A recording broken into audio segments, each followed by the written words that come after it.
뉴욕과 뉴저지 등 동부 지역 36개 항만 노동자가 전면 파업에 돌입했습니다. 연말 쇼핑 시즌을 앞두고 공급망 붕괴로 인한 대규모 손실이 예상됩니다. 남동부를 휩쓴 허리케인 힐린이 대선의 핵심 경합주에 막대한 피해를 주면서 대선 쟁점으로 부상하는 것 아니냐는 관측이 나오고 있습니다. 현재 6개 주에서 최소 128명이 사망하고 수백 명이 실종 상태로 파악되고 있습니다. 지난 5년간 미국에서 한국 제외 국민 28명이 살해되는 등 모두 839명이 범죄 피해를 당한 것으로 나타났습니다. 매사추세츠주에 한국계 여성이 고급 매춘 조직을 운영한 혐의를 인정했습니다. 고급 아파트 9채를 빌려 성매매 장소로 사용했으며 한국 등에서 여성 등을 데려와 성매매를 강요했습니다. 지난해 미국으로 유입된 이민 인구가 20년 만에 최대 폭으로 늘어난 것으로 파악됐습니다. 하지만 한인 이민 인구는 갈수록 감소해 전체 한인 인구 중 이민자 비율이 50%대 초반 수준까지 떨어졌습니다. 이상은 오늘의 주요 뉴스입니다. 시청자 여러분 안녕하십니까? KBN 뉴스입니다. 뉴욕과 뉴저지 등 동부 지역 36개 항만 노동자가 전면 파업에 돌입했습니다. 임금 인상과 고용 유지 등을 요구하고 있는데요. 연말 쇼핑 시즌을 앞두고 공급망 붕괴로 인한 대규모 손실이 예상됩니다. 백악관은 항만 등 국가 안보에 영향을 미치는 사업장의 파업에 공권력의 개입을 허용하는 태프트-하틀리법을 적용하지 않겠다는 입장을 밝혔습니다. 보도에 김태희 기자입니다. 동부지역 항만 노동자 4만 5천 명이 가입한 노동조합인 국제항만노동자협회는 오늘 오전부터 파업에 들어간다는 성명을 발표했습니다. 이에 따라 미국 동해안과 멕시코만 일대 36개의 항만의 화물 선적과 하역 작업이 중단됐습니다. 이번 파업은 단체 협상 갱신 협상 과정에서 노사가 임금에 대한 이견을 좁히지 못해 발생했습니다. 노조는 사측이 제시한 임금 인상폭은 조합원들을 만족시킬 수 없다는 입장입니다. 또한 노동자들의 일자리를 위협하는 항만 자동화에 대해서도 반대 입장을 고수하고 있습니다. 사측인 미국해양협회는 노조에 임금을 50% 가까이 올려주겠다 제안한 것으로 전해졌습니다. 동부지역 항만 노동자들이 동시 파업에 들어간 것은 지난 1977년 이후 47년 만입니다. 이번 파업은 미국 경제에도 부정적인 영향을 줄 것으로 보입니다. 뉴욕 인근의 항구에서 하역을 기다리는 컨테이너만 10만 개에 달합니다. 식품부터 자동차까지 공급망의 흐름이 중단될 경우 해상 운임 상승과 인플레이션 등의 부작용이 발생할 수 있습니다. 앞서 JP모건은 이번 파업으로 미국 경제에 하루 최대 50억 달러의 손실을 예상했습니다. 11월 대선을 앞둔 백악관도 항만 노동자들의 대규모 파업에 따른 여론의 움직임에 촉각을 세우는 분위기입니다. 백악관은 성명에서 바이든 대통령은 진정성을 갖고 공정하고 신속하게 협상에 임해야 한다는 자신의 메시지를 양측에 직접 전달하도록 담당팀에 지시했다고 밝혔습니다. KBN 뉴스 김태희입니다. 남동부를 휩쓴 허리케인 힐린이 대선의 핵심 경합주에 막대한 피해를 주면서 대선 쟁점으로 부상하는 것 아니냐는 관측이 나오고 있습니다. 민주당 카멀라 해리스 후보는 유세 일정을 변경해 재난 대응에 나섰고 공화당 도널드 트럼프 후보는 피해 지역을 찾아 연방 정부의 대처를 비난했습니다. 현재 6개 주에서 최소 128명이 사망하고 수백 명이 실종 상태로 파악되고 있습니다. 민주당 해리스 후보는 어제 연방재난관리청을 방문해 피해 상황에 대한 보고를 받았습니다.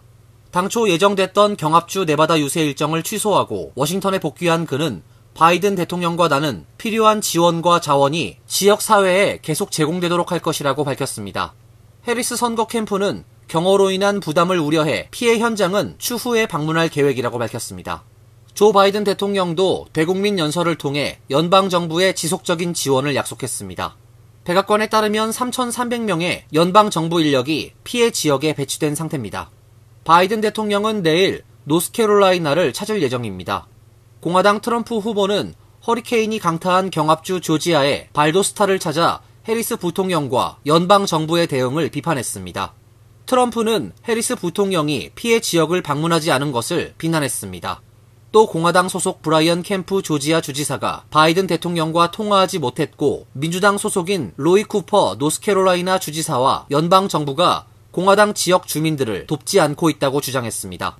그러나 바이든 대통령은 자신이 델라웨어주에서 주말을 보내는 동안 내내 전화통을 붙잡고 있었다며 트럼프는 거짓말을 하고 있다고 반박했습니다.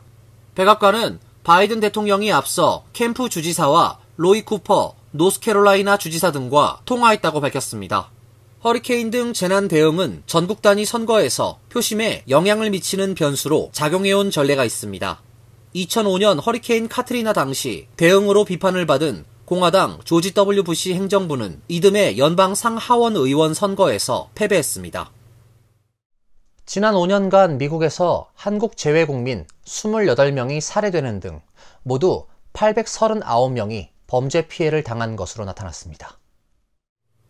한국 국회 외교통일위원회 소속 한정혜 더불어민주당 의원이 30일 외교부로부터 제출받은 자료에 따르면 지난 2020년부터 2024년 상반기까지 최근 5년간 13,129명의 한국 제외국민이 범죄 피해를 입었습니다.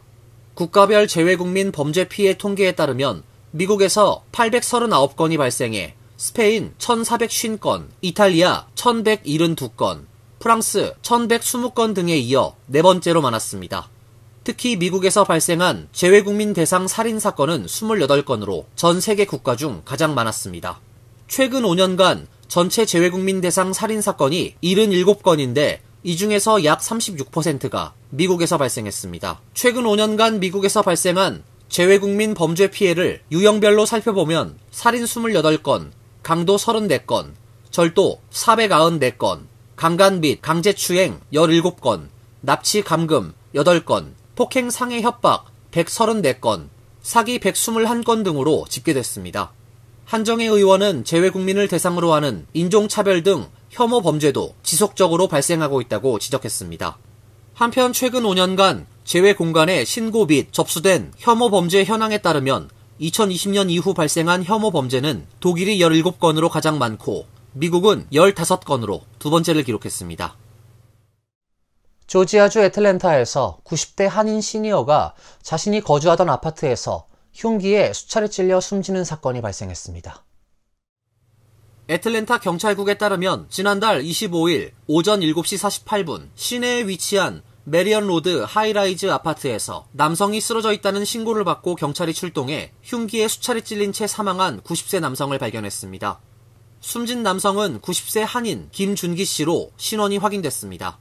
애틀랜타 총영사관 성명환 경찰 영사는 중앙일보와 통화에서 사망한 피해자 김준기 씨로 미국 시민권자라고 밝혔습니다. 사망한 김 씨는 애틀랜타에서 오랜 기간 구두 수선 가게를 운영해왔으며 지난 2014년 팔순 때 자녀들에게 받은 용돈을 애틀랜타 한인회에 기부하기도 해 한인사회에서 덕망이 높은 인물이었습니다. 유가족은 김 씨의 갑작스러운 사망에 대해 충격을 받고 있으며 그의 사망을 받아들이기 힘들어하는 것으로 전해졌습니다. 이번 사건의 용의자는 아직 검거되지 않았으며 경찰은 계속해 수사를 진행 중입니다. 존 프리드모어 애틀랜타 경찰국 공보관은 사건은 애틀랜타 경찰국 살인과에서 조사 중이며 자세한 정보는 공개되지 않았다고 밝혔습니다. 김 씨가 거주하던 아파트는 시니어 아파트로 입주자의 절반가량이 한인인 것으로 알려졌습니다. 매사추세츠주의 한국계 여성이 보스턴과 워싱턴 DC 인근에서 고급 매춘 조직을 운영한 혐의를 인정했습니다. 고급 아파트 9채를 빌려 성매매 장소로 사용했으며 한국 등에서 여성을 데려와 성매매를 강요했습니다. 로이터 통신에 따르면 한국인 A씨는 지난달 28일 보스턴 연방법원에 출석해 여성들을 매사추세츠주와 버지니아주로 유인해 성매매를 하도록 한 혐의 등을 시인했습니다. A씨는 지난해 11월 기소된 3명의 피고인 중 첫 번째로 혐의를 인정한 것으로 최대 25년의 징역형에 처해질 수 있습니다. 이들은 2020년 7월부터 매사추세츠와 버지니아, 캘리포니아주 등 미국 각지에서 복수의 성매매 장소를 운영하며 한국 등 아시아계 여성들을 데려와 성매매하도록 강요하고 유도한 혐의 등을 받고 있습니다. 원정 성매매를 위해 여성들에게 여행을 강요한 혐의, 수익금을 돈 세탁한 혐의도 있습니다. 고급 아파트 9채를 빌려 성매매 장소로 삼았습니다. A씨는 줄리아 코빅 판사에게 불법 성매매 사업을 운영한 것은 사실이지만 어떤 여성도 강제로 일하게 하지 않았다고 한국어 통역을 통해 강조했습니다. 검찰 측은 이 조직이 누드 모델 사진 촬영을 가장한 2개의 웹사이트를 통해 운영됐으며 고객들은 시간당 $350에서 $600를 지불했다고 밝혔습니다.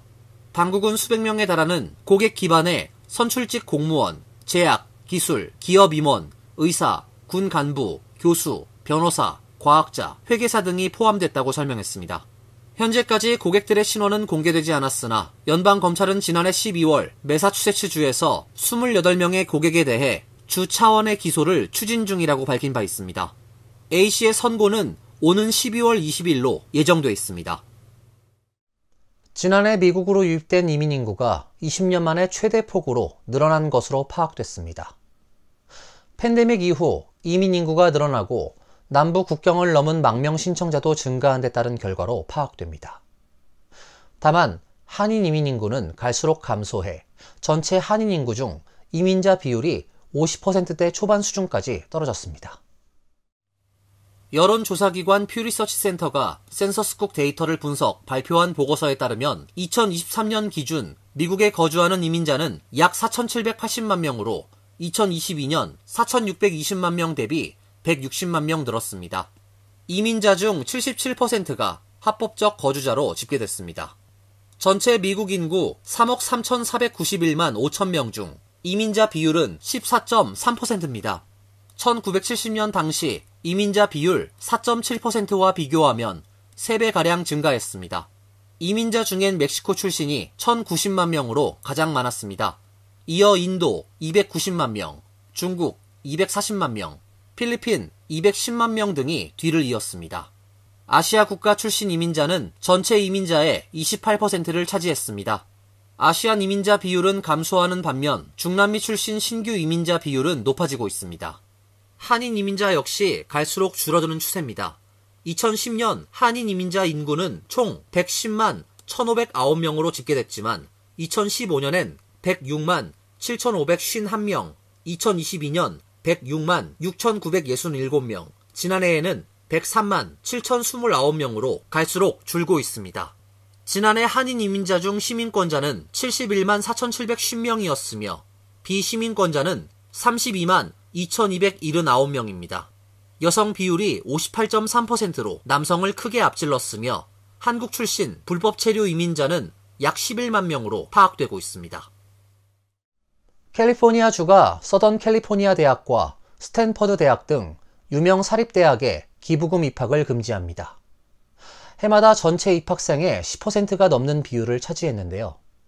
다른 지역의 대학들까지 영향을 줄 것으로 보입니다. 게빈 뉴섬 주지사는 어제 캘리포니아주에서 기부금 입학을 금지하는 법안에 서명했습니다. 뉴섬 주지사는 캘리포니아에서는 모든 사람이 능력과 기술, 근면함을 통해 앞서 나가야 한다며 이 조치가 평등한 교육 기회를 증진할 것이라고 말했습니다. LA타임스는 이 법은 입학 시 가족 관계를 고려하는 주 내 소수 사립기관에 영향을 미칠 것이라며 현재 산타클라라대, 클레먼트 맥키나 및 하비먼트 칼리지 등이 이 같은 관행을 채택하고 있다고 전했습니다. 새 법률은 내년 9월 1일에 발효되며 대학은 2026년 6월부터 의회와 법무부에 연례 보고서를 제출해야 합니다. 보고서는 법을 준수하는지 동문이나 기부자와 관계가 있는 학생에게 입학 우선권을 부여했는지 등을 밝혀야 합니다. 다만 유산 및 기부자 입학을 불법으로 규정하고 있지만 이를 위반한 대학에 대한 처벌이나 벌금에 대해서는 구체적으로 명시하지 않았습니다. USC는 법을 준수하겠다고 밝혔고 스탠퍼드대는 이 법이 시행될 때까지 입학 정책을 계속 검토할 것이라고 말했습니다. 지난해 USC는 기부자 또는 동문의 친척인 1,791명의 학부 지원자에게 입학을 허가했다고 밝혔습니다. 전체 입학 허가된 학생의 약 14.5%입니다. 스탠포드대는 295명으로 입학 허가된 학생의 약 13.6%를 차지했습니다. 대형 휴대폰 통신사 버라이즌에서 전국적으로 서비스 장애 사태가 발생해 큰 불편을 겪었습니다. CBS는 어제 뉴욕과 LA, 시카고 등 전국 각지에서 버라이즌 휴대폰의 서비스 중단 현상이 보고됐다고 보도했습니다. 통신사 서비스 중단 추적 전문 웹사이트인 다운 디텍터는 어제 오전 8시부터 먹통 사태가 발생, 10만 건 이상의 서비스 중단 현상이 보고됐다고 전했습니다. 버라이즌 사용자들은 휴대폰 신호가 끊기고 인터넷 속도가 불안정하고 전파가 잡히지 않는 곳에서 실행되는 SOS 모드가 작동되면서 전화 통화는 물론이고 문자 서비스, 인터넷 검색 등의 서비스 이용이 불가능했습니다. 휴대폰 서비스는 오후부터 복구되기 시작했습니다. 버라이즌 측은 어제 오후 엔지니어들이 네트워크 문제 해결에 진전을 보이고 서비스 복구가 시작됐다며 일부 고객들께 불편을 끼쳐드린 점 사과드린다고 밝혔습니다. 버라이즌 측은 이번 먹통 사태의 원인을 따로 밝히지는 않고 있습니다. 한편 AT&T와 T-모바일 일부 사용자도 신호나 인터넷 끊김 현상을 겪었습니다. 언론들은 두 통신사의 서비스 중단 현상은 최근 허리케인 힐린이 지나간 조지아, 플로리다, 테네시 등에서 일부 발생한 것으로 보인다고 전했습니다. 이어서 간추린 소식입니다. 대한제국의 외교 흔적이 깃든 주미 대한제국공사관이 미국의 국가사적지로 공식 등재된 것을 기념하는 동판 제막식이 어제 개최됐습니다. 워싱턴 DC 시내 옛 대한제국공사관 건물 앞에서 진행된 제막식에는 조현동 주미 대사와 찰스 샘스 국립공원 청장 등이 참석했습니다.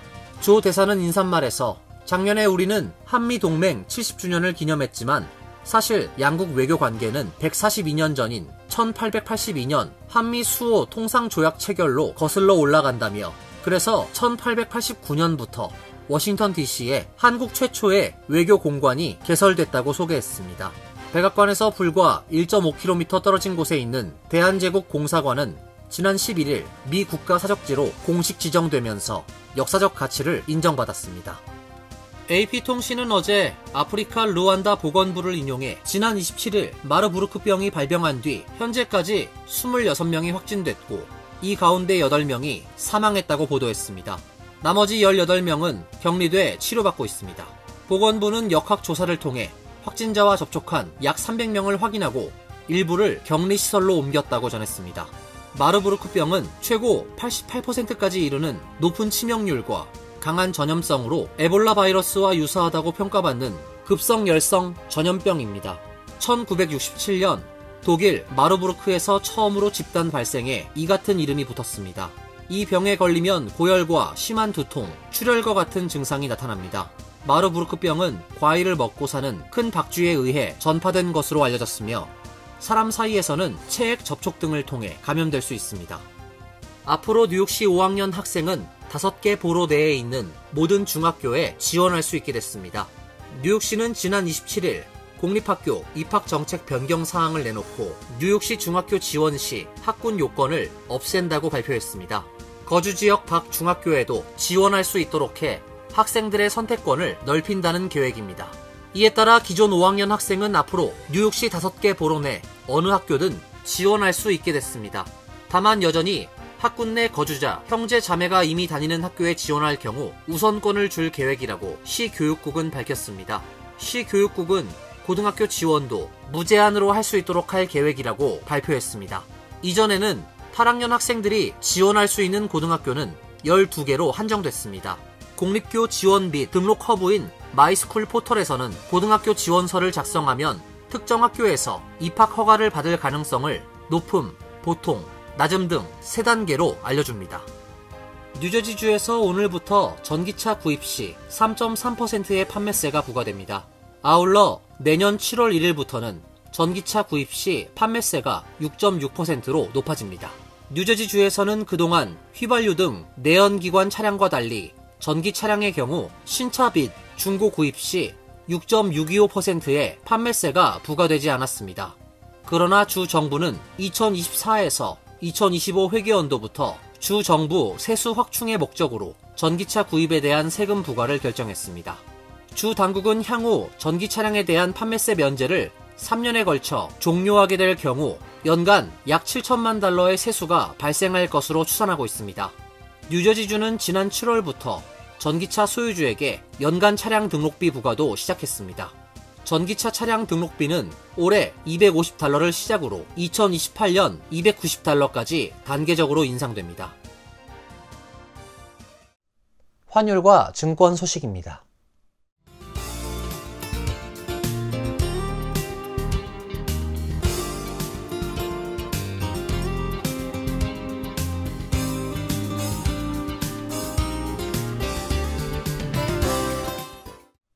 이어서 날씨입니다. 내일은 대체로 흐린 날씨가 예상됩니다. 낮 최고 기온 69도, 섭씨 20도, 밤 최저 기온 60도, 섭씨 15도로 예상됩니다. 목요일은 맑은 가운데 가끔 구름이 끼는 날씨가 예상됩니다. 금요일도 대체로 맑은 날씨가 예보되어 있습니다. 이상으로 KBN 뉴스를 마칩니다. KBN과 함께 즐거운 시간 되시길 바랍니다.